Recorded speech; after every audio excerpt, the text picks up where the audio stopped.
इधर उधर बुलेटिन और मैं हूं आपके साथ रमेश मेघवाल। आज हम पहुंचे हैं मीरा नगरी मेड़ता नगरी में।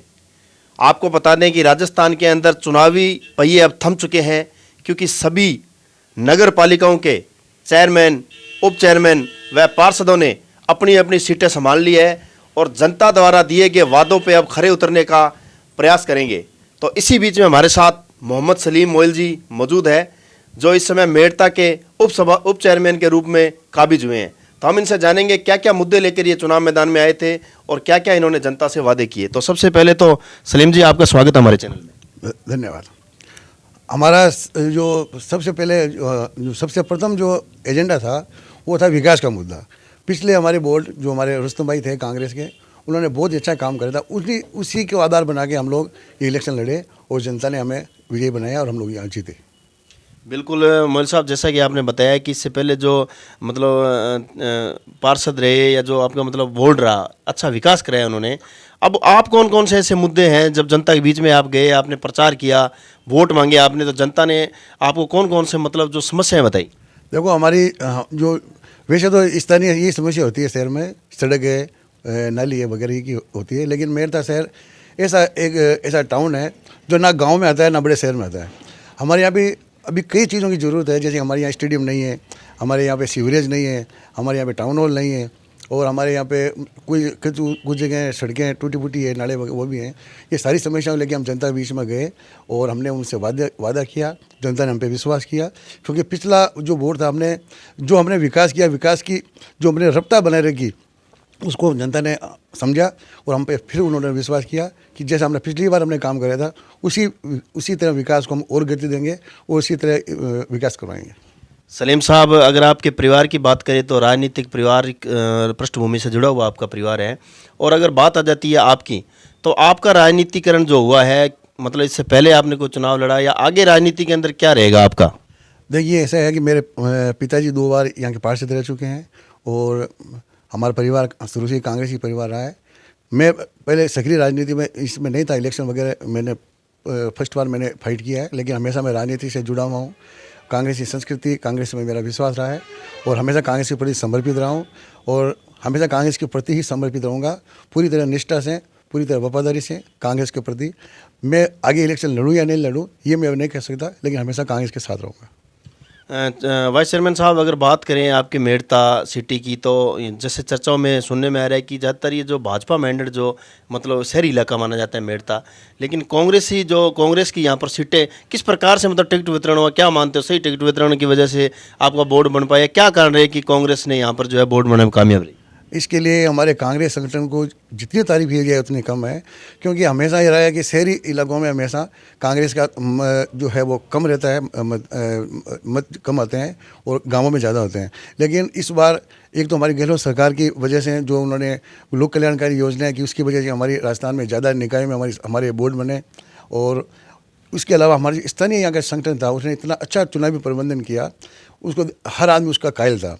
उन्होंने ऐसे वार्डों में जो बीजेपी के वार्ड माने जाते थे वहाँ हमारे कांग्रेस के साफ छवि वाले प्रत्याशी उतारे और उन्हें जीत मिली। मैं धन्यवाद देता हूँ उनको। हमारे जो ब्लॉक अध्यक्ष नंद कुमार जी हैं, हमारे रुस्तम भाई हैं, गौतम जी हैं, सोनू जी चितारा साहब हैं, रामचंद्र जी जरोड़ा साहब हैं, और जितने भी हमारे सोमानी जी हैं, उन्होंने इतना चुनावी प्रबंधन एकजुट होकर उन्होंने लड़ा।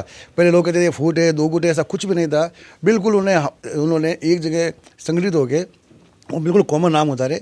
ठीक है, कुछ जगह हम थोड़े से अंतर से हम हार गए, लेकिन मैं समझता हूँ उन्होंने बहुत ही अच्छे लोगों को टिकट दिया, उसी वजह से हमारे यहाँ का हमारा बोर्ड बना। जैसे चेयरमैन साहब कांग्रेस से इस समय जो है कि शपथ ग्रहण का कार्यक्रम 14 तारीख को उन्होंने बताया है, और किस प्रकार से आपकी कोरम काम करेंगे? जैसे भाजपा के भी पार्षद है, कांग्रेस के भी है, निर्दलीय भी है कुछ, तो क्या उन्हें भेदभाव नजर आएगा या फिर समान लेकर चलोगे? ऐसा है कि हम दलगत राजनीति से ऊपर उठ के मेड़ता सिटी के 40 वार्ड है उसमें सब में एक समान काम करवाएंगे। हमारी लड़ाई चुनाव तक की थी, उसके बाद में हमारी कोई ऐसी लड़ाई नहीं है। पूरी मेड़ता की जनता का हमें बहुमत के आधार पे हमें जो चुना है, तो लोकतंत्र में ये होता है कि सर्वसम्मत से बहुत कम फैसले होते हैं, बहुमत के आधार पर होता है। बहुमत हमें मिला है। अब हमारे लिए सभी 40 वार्ड बराबर हैं। जो हमारे जो पार्षद जीते हैं और जो हमारे पार्षद नहीं जीत पाए या बीजेपी के या निर्दलीय जीते, वहाँ भी वैसा ही विकास होगा जैसे हमारे वार्ड में होगा, एक समान होगा। सलीम साहब, अगर बात करें भ्रष्टाचार की, तो अक्सर देखा गया है कि भ्रष्टाचार का भी बोलबाला बहुत अधिक नज़र आता है नगर पालिकाओं में, पंचायतों में भी। आपके इस क्षेत्र में नगर पालिका में भ्रष्टाचार क्या बढ़ेगा या फिर इसको और कम करने के लिए प्रयास रहेगा? हमारे बोर्ड में बिल्कुल भ्रष्टाचार नहीं होगा। हमारे जो श्रीमान गौतम जी हैं पहले भी चेयरमैन रह चुके हैं, और मैं समझता हूँ उन्होंने जिस तरीके से पिछली बार काम किया था उसी तरह इस बार भी हम काम करेंगे, और कहीं कोई भ्रष्टाचार नजर नहीं आएगा, ये मैं आपको दावे के साथ कह सकता हूँ। एक बात बताइए सलीम साहब, आपकी सरकार होटलों में रही और अब आपको भी होटलों में जाने का मौका मिला, कैसा समय वहाँ पर व्यतीत किया, क्या कहेंगे इसके बारे में? नहीं, वो तो पार्टी का एक होता है कि इलेक्शन के बाद में जो हमारे जो 5-7 दिन का टाइम था, सभी जगह एकजुट होकर हम एक राय बनाए अपने अध्यक्ष चुनने के लिए, उपाध्यक्ष चुनने के लिए। उसके लिए पार्टी संगठन ने जैसा आदेश दिया वहाँ जाना पड़ता है, और ऐसा होता ही है हमेशा ही। और बीजेपी ने भी किया, हमने भी किया, अपने अपने पार्टी के स्तर से लोग सभी पार्टियां करती है, वैसा भी हमें करना पड़ा, और वहाँ आराम से रहे। नहीं, कहीं ना कहीं भाजपा भी है जो वो आरोप लगा रही है कि जो चुनाव होने के बाद में और चेयरमैन बनने तक का जो समय था वो काफ़ी लंबा समय दिया कांग्रेस ने, और इसी समय की वजह से क्या है कि हमारी सरकार नहीं थी राजस्थान में, उसकी वजह से वो कांग्रेस सीटें ज़्यादा आई है और हमें मतलब इसका खामियाजा भुगतना पड़ा। इसके बारे में क्या कहेंगे? ऐसा कुछ भी नहीं है। ये तो विपक्ष हमेशा आरोप लगाती है, जिसका बोर्ड नहीं बन पाता है वो हमेशा ऐसा ही कहती है। ऐसा कुछ भी नहीं था। अभी सरकार का डिसीजन था, 4 दिन या 5 दिन का जो भी उन्होंने समय दिया वो सबके लिए था, हमारे लिए भी था, उनके लिए भी था। मैं कहता हूँ हमारा चुनावी जो प्रबंधन कमेटी जो थी उसका ही ये नतीजा है कि हम लोग हमारा बोर्ड बना पाए। बीजेपी हमसे इसमें पीछे रही, इसलिए वो बोर्ड नहीं बना पाई, इसलिए वह ऐसा आरोप लगा रही है। वैसा ऐसा कुछ भी नहीं था, जो भी था सरकार का फैसला था वो सही था। सलीम साहब, टायरों का आपका बिजनेस है, अब राजनीतिक पहिए आपके लंबी रेस में आगे चलेंगे या कहाँ तक ये पहिए रुकने का, मतलब इसके बारे में थोड़ा बताइए, राजनीति कहाँ तक रहेगी आपकी? देखिए, मैं समझता हूँ कि चुनाव लड़ना है या नहीं लड़ना है, इससे कोई राजनीति का कैरियर नहीं होता।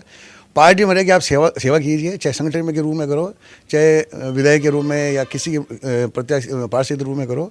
मैं कांग्रेस के साथ जुड़ा हूँ, कांग्रेस के साथ ही रहूँगा। मैं ये नहीं कह सकता कि चुनाव लड़ूँ या नहीं लड़ूँ पार्षद का या किसी का भी, लेकिन पार्टी के साथ हमेशा रहूँगा, और मैं और मेरा परिवार हमेशा कांग्रेस से जुड़े रहेंगे और निष्ठापूर्वक कांग्रेस के साथ रहेंगे। ताजपोशी जनता ने आपको वाइस चेयरमैन का पद सौंपा, एक बड़ी जिम्मेदारी सौंपी है, क्या संदेश देना चाहोगे? आपकी जो जनता है मेड़ता की, इस मीरा नगरी की जो जनता है, उसे आप क्या संदेश देना चाहोगे? मैं उन्हें यही कहना चाहूँगा कि जिस विश्वास और जिस भरोसे के साथ हमें उन्होंने बोर्ड सौंपा है, उसके भरोसे को हम कायम रखेंगे, और उनके साथ पूरी ईमानदारी, पूरी ऐसी निष्ठा और पूरे से समर्पित होकर हम काम करेंगे। उनको पछतावा नहीं होगा कि हमने कोई गलत बोर्ड या गलत आदमी चुने हैं। मैं दावे के साथ कह सकता हूँ, जिस आशा से उन्होंने हमें ये बोर्ड सौंपा है, हम उनकी आशाओं पर खरा उतरेंगे और पूरा शहर का खूब विकास करवाएंगे। तो ये थे आज हमारे साथ उप चेयरमैन साहब मोहम्मद सलीम जी। इनका कहना है कि नवनिर्वाचित चेयरमैन गौतम जी टाक व पूरी कोरम के साथ मिलकर किसी के साथ कोई भेदभाव न करते हुए पूरे मेड़ता सिटी का विकास करवाया जाएगा, व जो भी सरकार की जन कल्याणकारी योजनाएं होंगी ज़्यादा से ज़्यादा जनता तक पहुंचाकर एक मेड़ता सिटी को एक नए आयाम के अंदर स्थापित कर पूरे भारत के अंदर एक मजबूत नगर पालिका बनाएंगे। ये आने वाले समय में पता चलेगा कि ये आयाम कहाँ तक स्थापित होते हैं, कहाँ तक विकास होते हैं और कहाँ मतलब जो मुद्दे शेष रहते हैं। तब तक हम भी आपके बीच में आते रहेंगे। देखते रहिए मर्दर बुलेटिन। मेरे सहयोगी सुभाष चौधरी के साथ रमेश मेघवाल।